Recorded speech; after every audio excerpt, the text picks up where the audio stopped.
Hello everyone and welcome back to the action window. It has been a hot minute. So I'm here today to talk about an article that PC Gamer released detailing a big feature overhaul for Darktide coming in patch 13, which is the next patch due in October.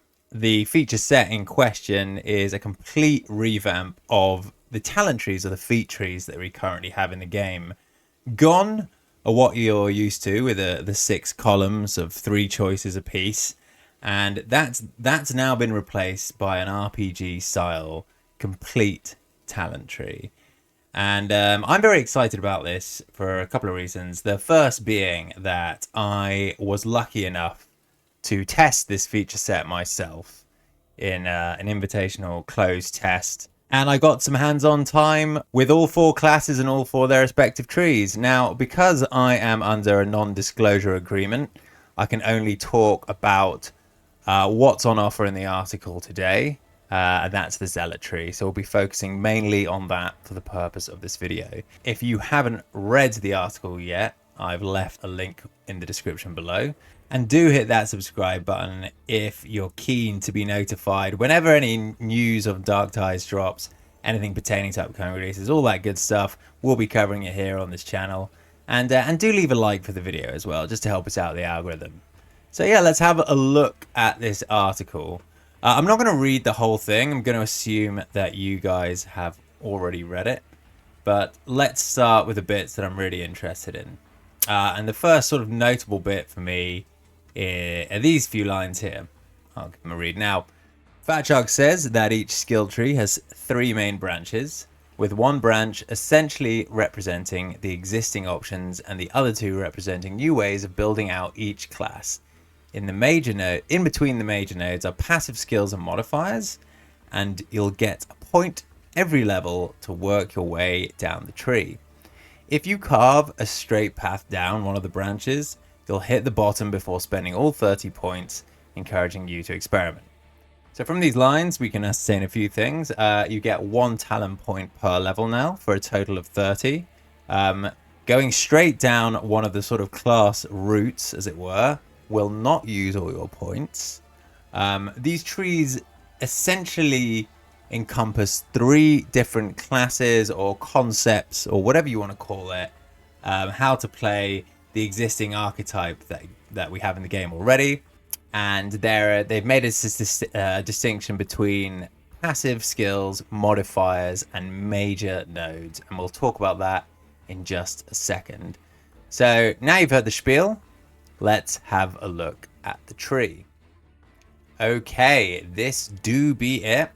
There's a lot we can glean from what this update is going to look like just from this tree alone. So let's start off with some of the things that immediately sort of jumped out at me when I took a look at this image. Zoom in here. First, want to draw your attention to this part of the tree here. We see these 3 hexagonal icons, and if you play Darktide for any amount of time, you'll know that the hexagon shape generally means it has something to do with your combat ability or your F ability, because the button for all these abilities in game is a hexagon. And looking at these 3 hexagons here, we can see the middle one, the orange one here. This icon actually looks very familiar to us, and that's because it is the icon currently used in game for the combat ability on the Zealot, Chastise the Wicked. So it's safe to assume that this part of the tree, these 3 hexagonal nodes, are what the article described as major nodes, right? As to what that means, I can't say. Probably like things that, you know, are fairly significant for how your class is going to play. So one of these major nodes for the Zealot is looks like the ability for Chastise the Wicked. I mean, it certainly has the same icon as Chastise the Wicked in the current live version of Darktide has. And then we have these two other hexagons, which I think it's safe to assume are other variations of combat ability that we don't know about yet, that we haven't seen. And this isn't the only example of icons that are already in the game appearing on this tree. Here are a few I've spotted. There's another icon that I recognize right here.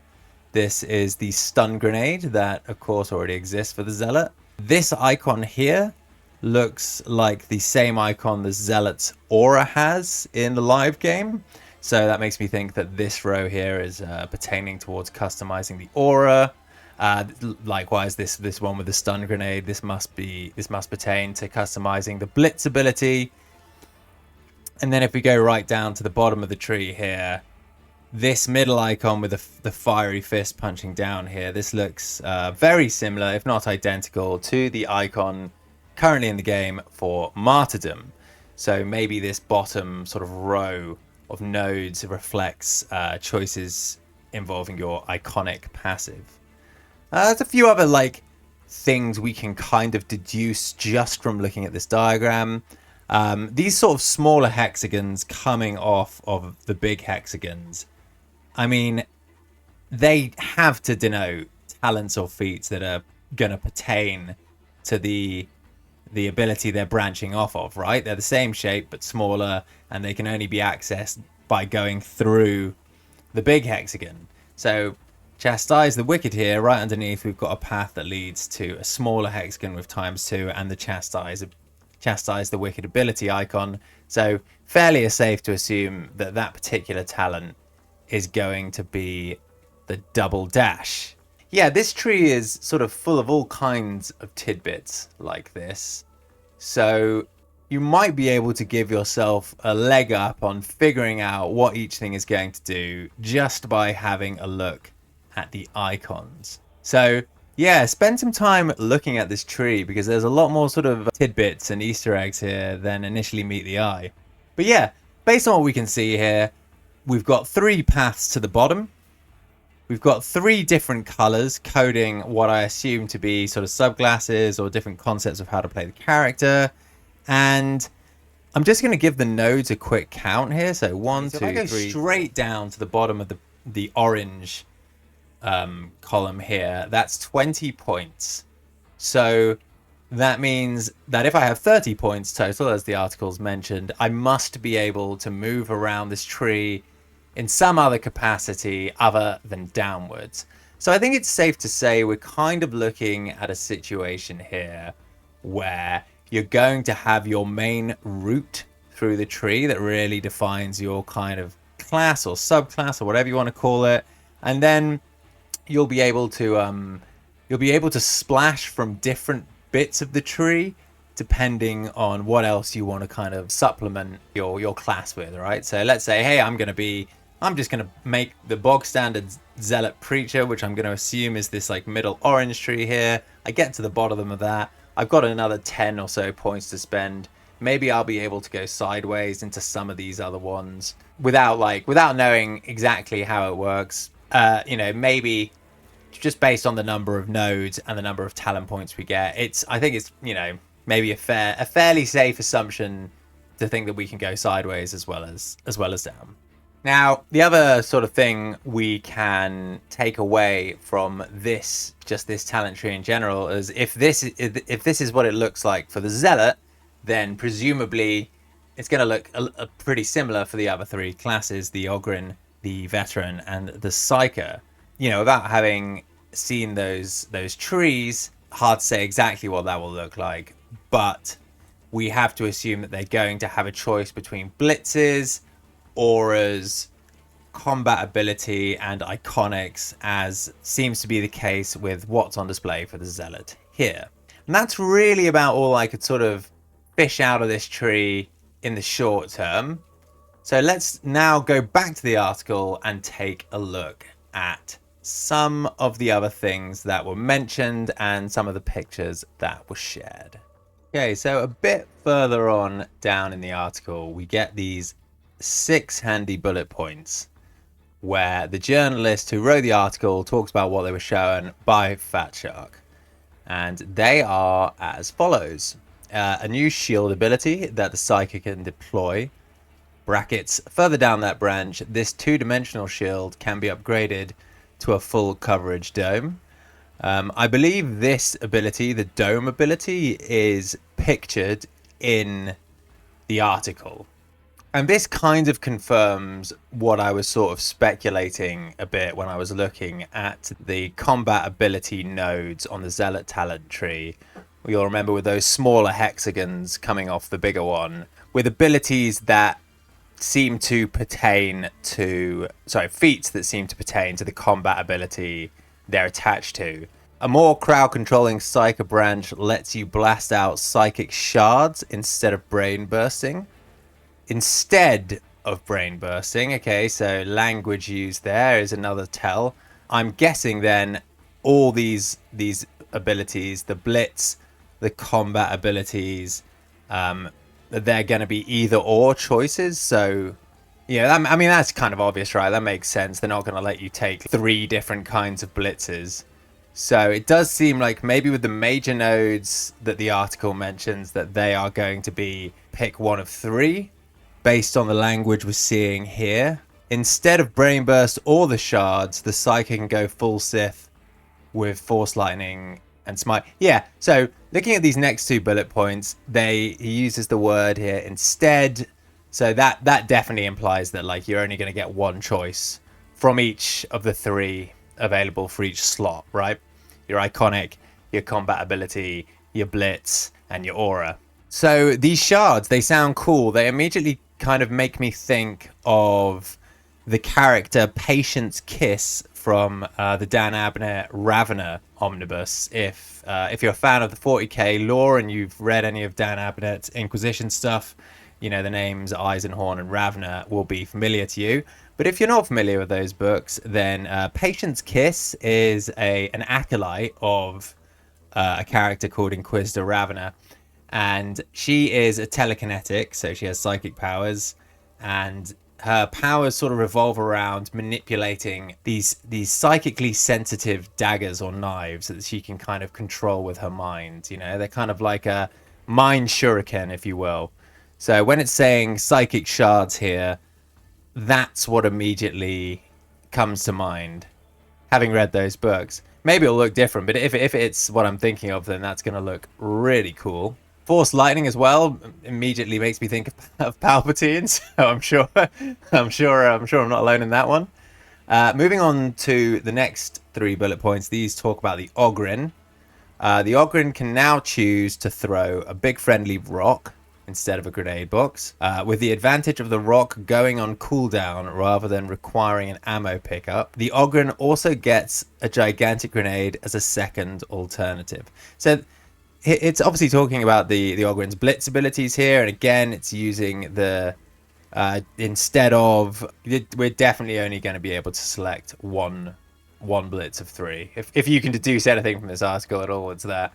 And the Ogryn looks like he's getting a rock, a grenade box, and a big grenade, which is actually pictured in the article as well, so we'll get that up on the screen as I'm talking about it here. It's going to be interesting to see how much overlap these abilities have in regards to the design space that they fill. You know, my immediate thought here is they all sound a little similar, like there's a little bit of crossover. Or what's different between like a big grenade and a box full of grenades? I don't know. Well, that remains to be seen. I guess the proof will be in the pudding.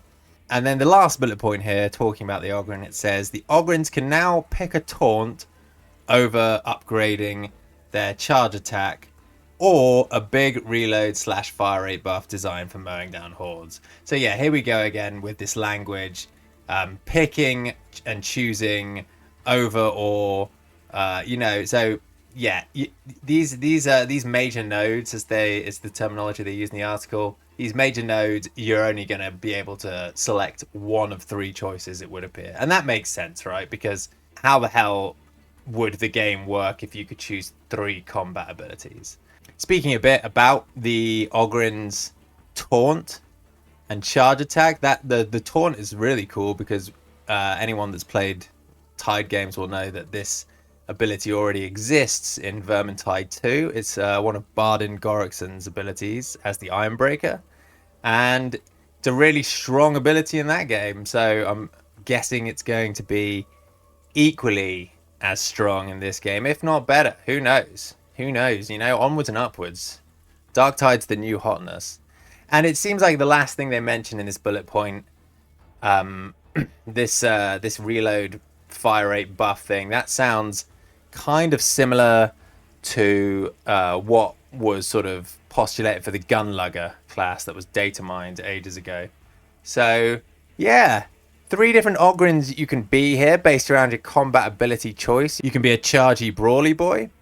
You can be a taunty tanky boy, or you can be the big lug with a gun. That's great. That's really cool. So we're seeing sort of examples in these bullet points of different ways you can play the existing characters. So that's all the discussion we're going to do on the talent trees and the abilities and what we've seen in the article. I just thought I'd include this last bit because it made me laugh. He basically admits in this article that they released the game early when it was unfinished. At least that's how I take it. I'm not really sure how else you could take it. Check out this paragraph here.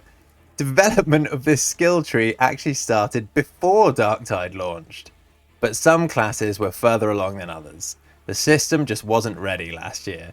Right, so why release the game? You've literally just admitted it wasn't ready. Why release it? Why have this entire year of negativity and bad press and review bombing and pissing off and alienating your entire consumer base? Why? There's only one answer to that question, and I'm sure you know it, viewers at home. I'm sure you all know what the answer to that question is, right? I'm sure we can all imagine what the answer to that question is, but I won't say it out loud on camera. I'll leave it to your imagination. Just thought it was funny that they threw that at the end of the article there. But yeah, what do you think? Are you excited for these changes? Do you think it's going to breathe the life back into the game that Darktide needs? Do you see yourself coming back to the game to experiment and try out new builds and new ways of playing your beloved 40k tunes? Let me know in the comments below. And yeah, just for what's coming up on this channel down the line, I'm itching to get some live streams going at some point. So once I have access to patch 13, yeah, the intention is to live stream and make content on it until the cows come home. So I hope very much you'll join me for that. Anyway, thank you for watching the video, and I'll catch you next time. Take care.